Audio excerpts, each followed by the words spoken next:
think the question that really resonates with me, or what I try to think about when I'm looking at these government programs or looking at the United States, the West, really, is how do you increase your purchasing power? What is the incentive structure?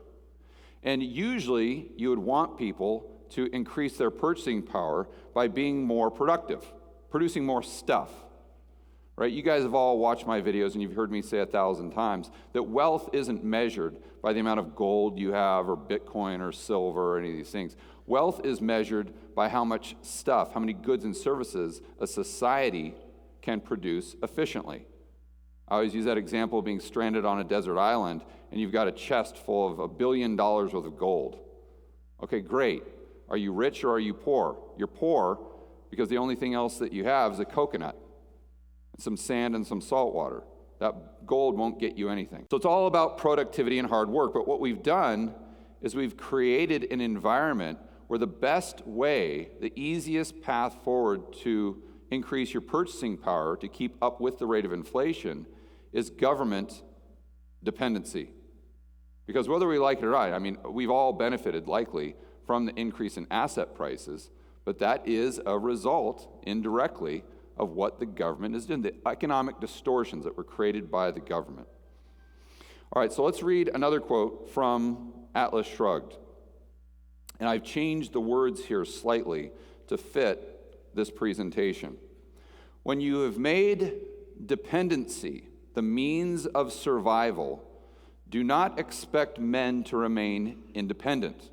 Do not expect them, and this is key, to stay moral and lose their lives for the purpose of becoming the fodder of the immoral. Do not expect them to produce when production is punished and looting is rewarded.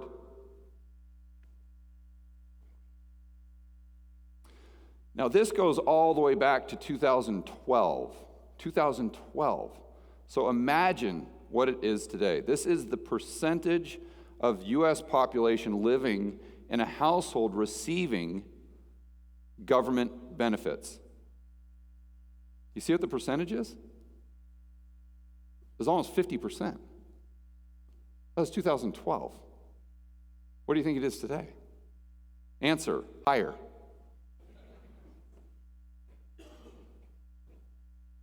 And this is a chart of a stock that most of you have heard about. It's called GameStop. And this is, I think, a representation of financial nihilism. That people, not everyone, of course, but a lot of, especially the young males that were buying into this, trying to buy call options, they're doing this because they have no hope. They see the future, and like, how on earth am I going to get ahead? How on earth am I going to produce enough purchasing power to actually enjoy my life, to have a life worth living? Well, there's really only one way. It's YOLO, right? It's find the riskiest asset you possibly can and dump every single penny of your paycheck in there and max out your credit card if you can. I watched this documentary on the plane of this kid that went all in on Dogecoin. And he literally maxed out credit cards. He took out student loans. He did everything that he can and dumped it all into what effectively is an S-coin. I got some kids in the crowd here, you know what I'm saying? So why did he do that? Well, he'll sit there and tell you his reason is X and Y and Z. But if you actually get into it and look at the subconscious, it's just hopeless. He's hopeless. This is his only way of having a future. So what we've done is, instead of instilling a work ethic, instead of saying, hey, the way you get ahead in life is to start a business, is to work 90 hours a week. It's to go work for someone that knows a lot more than you do. It's to have a mentor. It's to do all these positive things. It's to produce goods and services. What we've done is say, well, that's impossible, so what you need to do is just go out there and gamble. Treat society as a casino. And then, better yet, be dependent on the government, take those resources, and then put it to play in the casino. But eventually, of course, what this leads to is exactly what they talked about at the end of this Atlas Shrugged quote, where looting has become rewarded.